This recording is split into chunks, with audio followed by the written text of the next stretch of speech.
Hello, good morning student. आप सभी कक्षा 10 के विद्यार्थी हैं और जैसा कि आप लोगों को मालूम है कि इस समय सभी कक्षाएं ऑनलाइन चल रही हैं। आप लोग घर बैठ के किसी भी माध्यम से, चाहे चैनल के माध्यम से हो या मोबाइल के माध्यम से हो, अपनी पढ़ाई को कर रहे हैं। तो उसी क्रम में आज हम आपको कक्षा 10 में गणित विषय के बारे में और उसमें जो लेसन आप पढ़ेंगे द्विघात समीकरण। पिछले चैप्टर में, पिछले अध्याय में आपने दो चर रैखिक समीकरण के बारे में पढ़ा था। दो चर रैखिक समीकरण जो कि इस फॉर्म की होती हैं, a1x plus b1y plus c is equal to 0। इस फॉर्म की दो चर रैखिक समीकरण होते हैं। दो चर और अचर से क्या मतलब है? चर राशियां वो होती हैं जिनके मान बदल जाते हैं, बदलते रहते हैं। हर सवाल में आपने देखा था पिछले अध्याय में जब इसको हल कर रहे थे कि x और y के मान हर सवाल में अलग अलग होते हैं। तो जिनके मान बदलते रहते हैं वो चर राशियां कहलाती हैं, जिनके मान नहीं बदलते हैं वो अचर राशियां कहलाती है। घात का मतलब क्या होता है? जैसे x की घात 2 लिखी हुई है तो ये x आधार कहलाता है और ये जो ऊपर लगा हुआ ये संख्या लिखी हुई है घात कहलाती है। इसी को एक्सपोनेंट भी कहते हैं। तो इस समीकरण में देखा था आपने कि इसमें कोई घात नहीं थी, लेकिन इस अध्याय में जो अध्याय का नाम है द्विघात समीकरण, इसमें घात लगकर आएगी, इसलिए इसका नाम द्विघात समीकरण नाम से है। और इससे पहला वाला जो अध्याय आपने पढ़ा था वो दो चर रैखिक समीकरण आपने पढ़े थे, लीनियर इक्वेशन पढ़े थे इन टू वेरिएबल्स। तो लीनियर इक्वेशन आपने जो पढ़ा था a1x plus b1y plus c is equal to 0 के फॉर्म का था। और जो द्विघात समीकरण होती है वो ax square plus bx plus c बराबर 0 इस रूप की होती है। अब यहाँ पे आप देख रहे हैं घात आ गई, दो घात, द्विघात का मतलब दो घात। तो x की घात 2, फिर x की घात 1, फिर x की घात 0, घटते हुए क्रम में उस चर राशियों की घातें होती हैं। तो कोई भी द्विघात ax square plus bx plus c बराबर 0 के रूप की होगी और यही द्विघात समीकरण का मानक रूप कहलाता है। ये ax square plus bx plus c बराबर 0 द्विघात समीकरण का मानक रूप है। कोई भी द्विघात समीकरण जो होगी वो इसी मानक रूप में लिखी जाएगी। जैसे दो चर रैखिक समीकरण को हल करने की तीन विधियां आपने पढ़ी थी। पहली पढ़ी थी विलोपन विधि, प्रतिस्थापन विधि और बीजगुणन विधि पढ़ी थी। उसी प्रकार इस द्विघात समीकरण को हल करने की भी तीन विधियां हैं, जिसमें पहली विधि है गुणनखंड विधि। गुणनखंड विधि ये पहली विधि है। इस विधि द्वारा हम द्विघात समीकरण को हल करते हैं।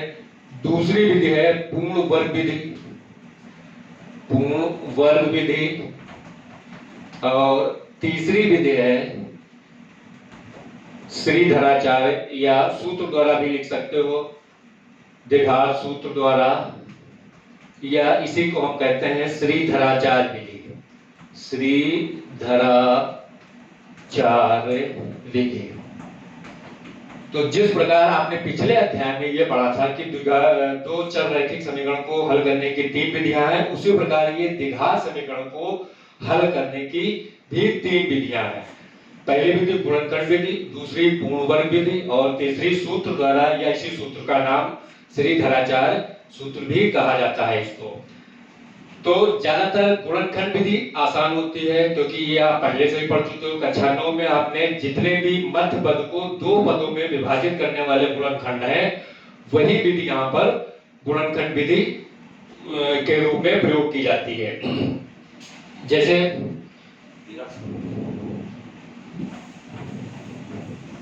हम गुणनखंड विधि के बारे में आपको बता रहे हैं। सबसे पहली विधि और आसान विधि भी होती है ये गुणनखंड विधि।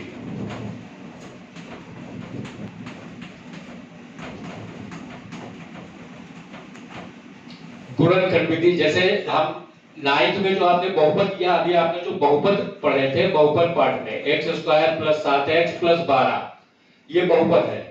अब इसी बहुपद के आगे 12 के आगे अगर हम 0 लगा देते हैं तो ये द्विघात समीकरण बन जाती है। x चर राशि है, इसकी घातें घटते हुए क्रम में है। सबसे पहले x की घात 2, फिर x की घात 1, फिर यहाँ पर x की घात 0 हो गई। तो ये चर राशियों की घातें घटते हुए क्रम में है, तो ये द्विघात समीकरण हो गए। तो जितने भी बहुपद हैं त्रिपद वाले, इनके आगे जीरो लगाने से ये द्विघात समीकरण बन गई। अब इसको आपने 9th में मध्य पद को दो पदों में विभाजित करके इसके गुणनखंड आपने निकाले थे, और ये पहली विधि है गुणनखंड विधि द्वारा द्विघात समीकरण को हल करने की। तो अब इसमें क्या करेंगे, आखिरी संख्या जो 12 है इसके दो गुणनखंड ऐसे निकालेंगे जिनको जोड़ने पर 7 आ जाए। जोड़ेंगे क्यों, ये निर्भर करता है आखिरी संख्या के पहले लिखे हुए चिन्ह पर। अब यहाँ 12 के पहले प्लस लिखा हुआ है, इसलिए जो हम 12 के दो गुणनखंड निकालेंगे उनको जोड़ने पर 7 आना चाहिए। दो शर्तें हैं, एक तो गुणा करने पर आखिरी संख्या मिले और उनको जोड़ने या घटाने पर बीच वाली संख्या आ जाए। ऐसे 12 के दो गुणनखंड निकालने हैं। तो 12 के दो गुणनखंड निकालने के लिए पहले इनको गुणनखंड विधि से इनके अभाज्य गुणनखंड करते हैं। 2 6 2 3 3 1।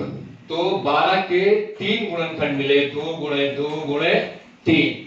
अब इन 3 में से हमें दो गुणनखंड ऐसे चाहिए जिनकी गुणा करने पर 12 आए और जोड़ने पर 7 मिले। तो 3 है, 3 में से 2 बना लेते हैं। 2 दूनी 4 गुणे 3। तो 12 के दो गुणनखंड तुमने निकाले 4 और 3। जो 4 और 3 को गुणा करने पर 12 आता है और 4 और 3 को जोड़ने पर 7 आता है। तो ये 4 और 3 जो दो गुणनखंड हुए ये हमारी जरूरत को पूरा कर रहे हैं, इस सवाल की जरूरत को पूरा कर रहे हैं। अब इस 4 और 3 को कैसे लिखते हैं, एक्स स्क्वायर प्लस 7 को हटा देंगे, 4 प्लस 3, 7 की जगह पर 4 प्लस 3 लिखेंगे। 4 पहला गुणनखंड था, 3 दूसरा गुणनखंड था। प्लस क्यों लिखा है, क्योंकि 12 के पहले प्लस का चिन्ह है। और x जैसे लिखा हुआ है उसको ऐसे लिख दो, प्लस 12 जैसे लिखा था उसको वैसे लिख दिया। तो पहले पद में पहला तो ये सवाल था, उसके पहली लाइन में आपने क्या किया, 7 को दो भागों में विभाजित कर दिया। अब x से इन दोनों की गुणा करा देंगे, x square plus 4x plus 3x plus 12 बराबर 0। अब जो 3 पद थे वो 4 पद हो गए, बीच वाला पद 2 पद में विभाजित हो गया। अब दो के जोड़े बना लेते हैं। पहला जोड़ा बन गया x square plus 4x plus दूसरा जोड़ा बना 3x प्लस 12 बराबर 0। दो के जोड़े बना लिए। अब पहले जोड़े से कॉमन लेते हैं। कॉमन का मतलब क्या आता है, ये सभी आप लोग 9th में पढ़ चुके हो, 8th में भी पढ़ते हो कॉमन लेना। जो दिए गए सभी पदों के पास समान रूप से उपस्थित हो। जैसे यहाँ पे 2 पद हमने लिए, तो यहाँ पे कौन सा अक्षर या कौन सी संख्या इन दोनों पदों के पास है, तो x मिल रहा है, तो x कॉमन हो गया। क्या बचेगा, x प्लस 4। दूसरे वाले जोड़े से क्या कॉमन मिल रहा है, x इसके पास है, x इसके पास नहीं है, तो x कॉमन नहीं होगा। 3 से दोनों संख्याएं विभाजित हो जाती हैं, तो 3 कॉमन हो गया। x प्लस 4 बराबर 0। इतना आपने हल किया। तो अब देखिए x प्लस 4 दोनों जोड़ों में कॉमन मिल रहा है, तो x प्लस 4 हम कॉमन ले लेते हैं। x प्लस 4 कॉमन ले लिया। x प्लस 4 निकलने के बाद यहाँ 3 बच रहा है, और इस वाले जोड़े से कॉमन लेने के बाद 3 बचा बराबर 0। तो इस तरीके से दो गुणनखंड आपने निकाले, x प्लस 4 और x प्लस 3। अब यहां से x के दो मान निकालेंगे। x प्लस 4, यदि x प्लस 4 बराबर 0 तो x का मान आया -4, और यदि x प्लस 3 बराबर 0 तो x बराबर -3। तो x के दो मान आए -4 और -3। ये इस समीकरण का हल हो गया, सॉल्यूशन हुआ। अब x बराबर -4 और -3 इस द्विघात समीकरण x square plus 7x plus 12 बराबर 0 के दो मान है। इन्हीं दोनों मानों को यहाँ पर हम क्या कहेंगे, मूल कहेंगे। x के दो मान ये क्या कहलाते हैं, इस द्विघात समीकरण के मूल कहलाएंगे, जो कि बहुपद में हम लोग ने पढ़ा था। इन्हीं मानों को हम वहां पे क्या कहते थे, शून्य कहते थे। बहुपद में यही दोनों मान शून्य कहलाते थे, लेकिन इस द्विघात समीकरण में ये x के दो मान इस द्विघात समीकरण x square plus 7x plus 12 बराबर 0 के मूल कहलाएंगे। तो ये पहली विधि हो गई किसी भी द्विघात समीकरण को हल करने की गुणनखंड विधि द्वारा हम द्विघात समीकरण को कैसे हल करते हैं ये बताया गया है। इसके बाद आती है दूसरी विधि। दूसरी विधि कौन सी है? दूसरी विधि होती है पूर्ण वर्ग विधि। पूर्ण वर्ग विधि द्विघात समीकरण को हल करने की 3 विधियां हैं, जैसा कि हमने आपको अभी बताया। पहली विधि आपने सीखी x² + 7x + 12 = 0 को हल करके आपने ये देखा कि द्विघात समीकरण को गुणनखंड विधि से कैसे हल करते हैं। अब दूसरी विधि है पूर्ण वर्ग विधि द्वारा। दूसरी विधि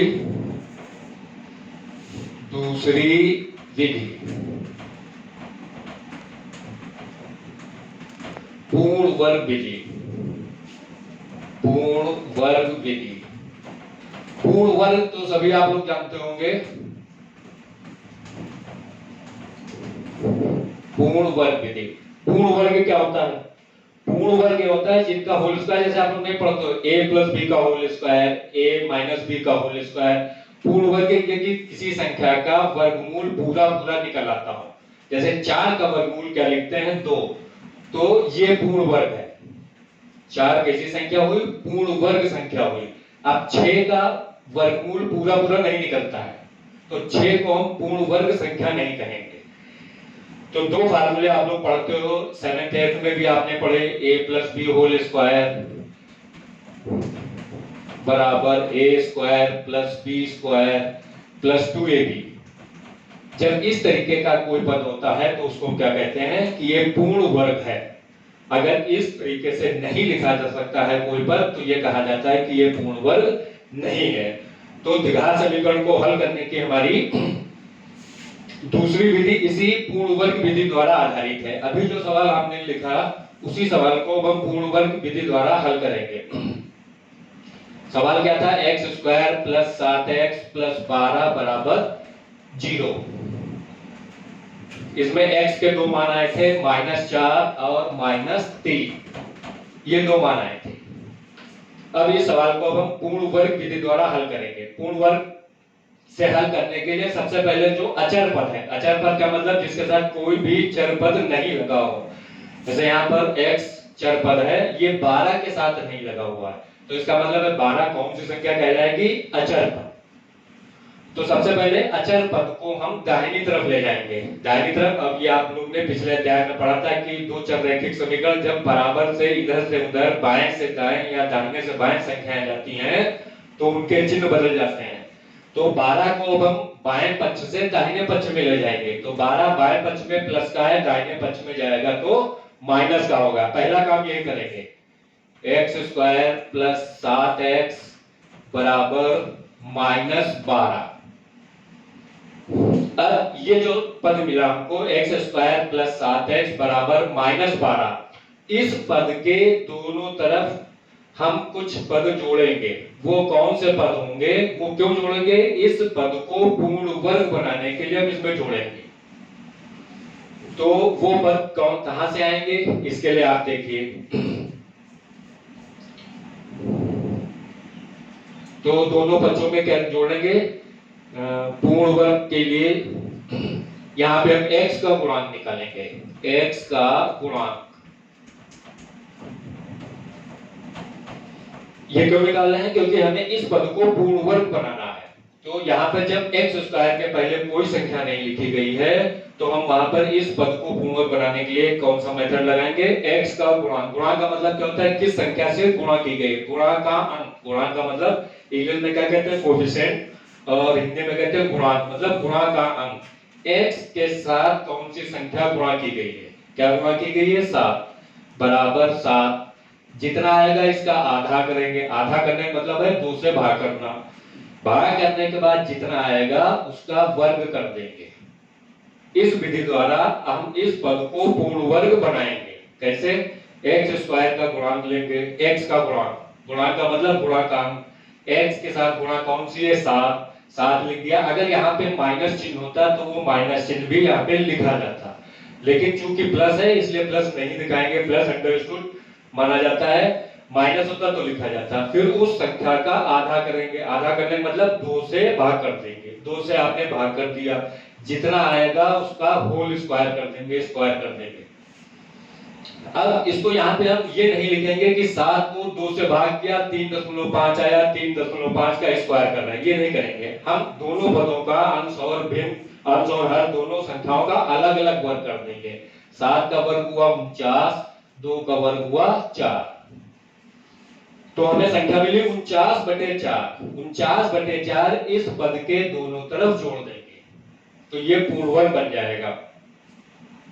दोनों पक्षों में x² + 7x बराबर -12 के दोनों पक्षों में, सीधा लिखो, दोनों पक्षों में 49/4 जोड़ने पर, 49/4 जोड़ने पर ये जोड़ देते हैं 49/4।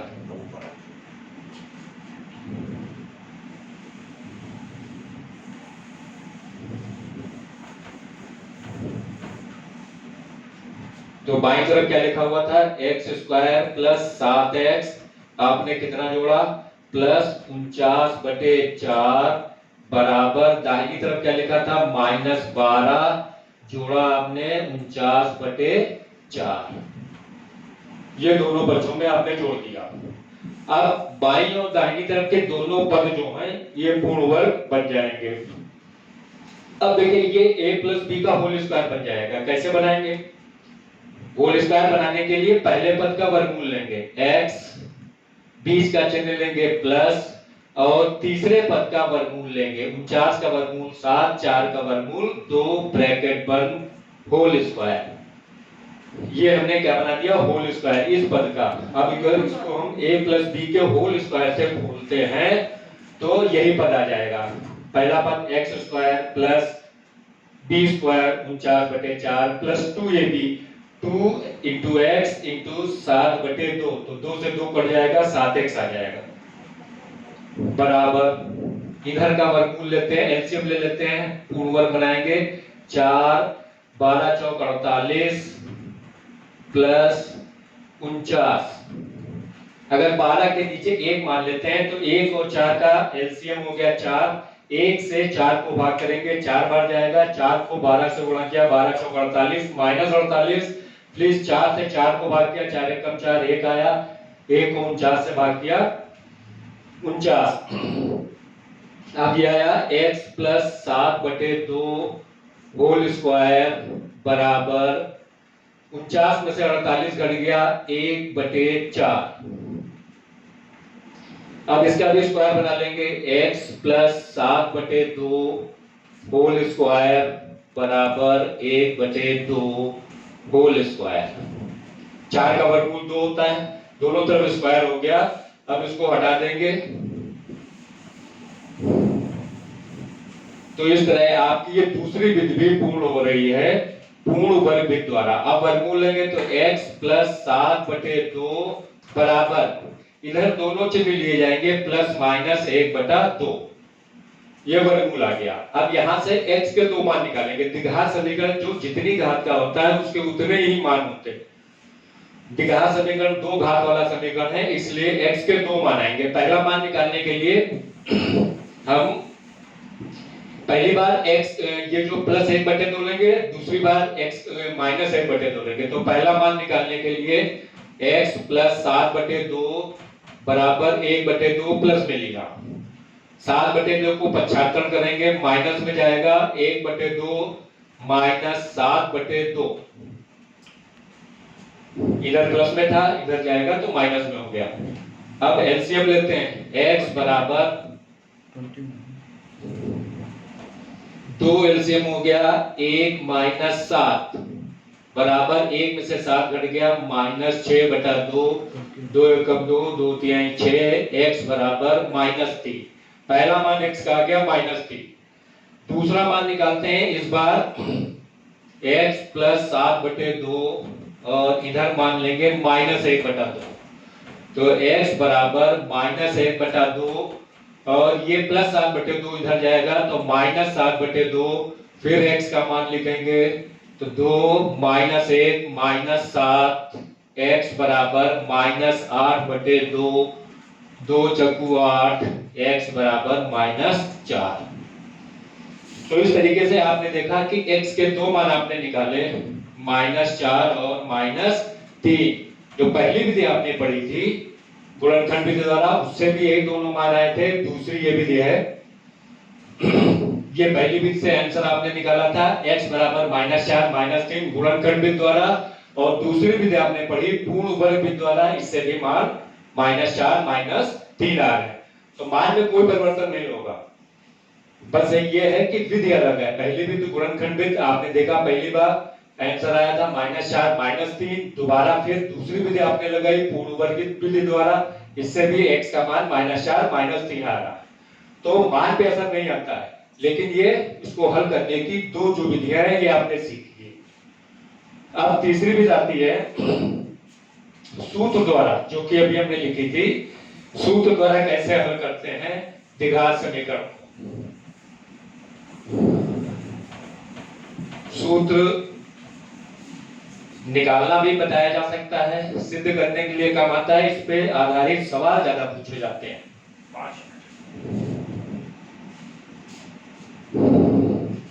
अब देखिए जो मानक समीकरण है ax², तीसरी विधि देखिए आप, तृतीय विधि। तृतीय विधि क्या है? सूत्र द्वारा। सूत्र द्वारा सूत्र क्या उनसे पढ़ा, जब व्यापक समीकरण द्विघात का भी आपने पढ़ा ax² + bx + c बराबर 0। ये द्विघात समीकरण का व्यापक समीकरण है, मानक समीकरण है, standard form of the quadratic equation ax² + bx + c बराबर 0। जब इसको हम हल करते हैं तो x का मान क्या आता है? -b + -b² - 4ac/2a। ये द्विघात समीकरण का हल करने का सूत्र द्वारा, सूत्र का फार्मूला है, सूत्र है ये, और इसी को हम श्रीधराचार्य फार्मूला भी कहते हैं। x बराबर -b + -√b² - 4ac/2a। तो यहां से x का पहला मान क्या आता है? x बराबर -b, और ये जो प्लस लिखा हुआ है पहले प्लस लेंगे, +√b² - 4ac/2a। ये पहला मान हो गया। और दूसरा मान x का क्या हो जाएगा? -b -√b² - 4ac/2a। तो ये तीसरी विधि है, सूत्र द्वारा हल करना या श्रीधराचार्य विधि द्वारा इसको हल करना। जैसे मानक समीकरण या व्यापक समीकरण द्विघात का ax² + bx + c बराबर 0 है, इसको जो हल किया जाता है, हल करना भी बताएंगे हम। तो x बराबर -b + -√b² - 4ac/2a, ये सूत्र आता है। इसी सूत्र को हम श्रीधराचार्य फार्मूला कहते हैं। x के दो मान, पहला मान x का होता है -b, ये तो -b ऐसे लिया जाएगा, फिर यहां से प्लस माइनस, ये पद दो बार है, एक बार प्लस में एक बार माइनस में। तो जब पहला मान लेंगे +√b² - 4ac/2a, तो पहला मान आएगा, पहले मान को इस रूप में लिखेंगे, फिर जब माइनस यहां से लेंगे x बराबर -b -√b² - 4ac/2a, तो ये दूसरा मान आएगा। इन्हीं दोनों मानों को हम क्या कहते हैं? द्विघात समीकरण के। अब देखिए जो अभी हमने पहली विधि पूर्ण गुणनखंड विधि द्वारा और पूर्ण वर्ग विधि द्वारा जिस सवाल को हमने हल किया है, इसी सवाल को अब हम सूत्र विधि द्वारा या श्रीधराचार्य सूत्र द्वारा हल करते हैं। इस दी गई समीकरण की तुलना बराबर 0 की तुलना जो मानक समीकरण है, मानक समीकरण क्या लिखी? ax² + bx + c बराबर 0 से करते हैं। से करने पर इससे तुलना करते हैं, तो जो x² की घात के पहले जो गुणांक लिखा हुआ है वो a का मान हो जाएगा। a का मान, अब देखिए इस सवाल में जो सवाल दिया गया है इसमें x² के पहले कुछ नहीं लिखा हुआ है, तो 1 माना जाता है, 1 माना जाएगा। और यहाँ पर a लिखा हुआ तो a का मान 1 हो गया। फिर x का गुणांक है b, दी गई समीकरण में x के पहले 7 लिखा हुआ है तो b का मान हो गया 7 और ये अचर पद है c और ऊपर वाली सवाल में अचर पद है 12। तो ये a b c के मान हम निकाल लेंगे। तो उसके बाद फार्मूला लिखते हैं, सूत्र लिखेंगे minus B plus minus root B square minus 4ac upon 2a। ये सूत्र लिख दिया जो सूत्र आपने पढ़ा भी। अब इस सूत्र में मान रख देते हैं माइनस बी का मान ऊपर देखिए 7 आया plus minus root B square 7 का स्क्वायर माइनस 4 गुणे ए का मान 1 गुणे सी का मान 12 बटे 2a 2 इंटू ए का मान 1। तो ये पहले a b c के मान निकाल लिए। एक्स स्क्वायर का गुणांक जो होगा a का मान, x का जो गुणांक होगा वो b का मान और जो अचर पद होगा c का मान। उसके बाद सूत्र लिख देते हैं, सूत्र में मान रख दिया गया। अब इसको हल कर लेते हैं। हल करने में x बराबर -7, ये -7 मिला प्लस माइनस अंडर रूट 7 का स्क्वायर कितना हो गया 49 माइनस इसकी गुणा करिए 12 चौक 48 बटे 2 एकम 2 और इसको हल करते हैं -7 प्लस माइनस 49 में से 48 घट जाएगा 1 बचा बटे 2 बराबर 7 माइनस का प्लस माइनस 1 का वर्गमूल 1 हो गया बटे 2। ये आपने इतना हल किया। यहां से x के दो मान निकालेंगे। दो मान निकालने के लिए -7 प्लस 1 लिखेंगे बटे 2। इसको हल किया -7 में से 1 निकल गया -6 बटे 2 2 तिहाई 6। x का मान कितना आ गया पहला -3। उसके बाद दोबारा फिर दोबारा यहां से x का मान -1 लेंगे तो -7 -1 बटे 2 दोनों जुड़ गए -8 बटे 2 2 चक्कू 8 x बराबर -4। तो इस तरीके से x के दो मान आ गए। यहां से जब जितना हल किया आपने 1 का वर्गमूल 1 आया तो प्लस -1, जब प्लस 1 लेंगे तो x का मान -3 आएगा और जब x का मान -1 लेंगे जो कि यहाँ पे हल किया गया है तो -7 -1 बटे 2 दोनों माइनस जुड़ गए -7 -1 -8 बटे 2 2 से 8 कट गया 4। तो इस तरीके से आपने देखा कि x के मान कितने आए -4 और -3। इस तरीके से आपने द्विघात समीकरण को हल करने की तीनों विधियां सीख ली। धन्यवाद।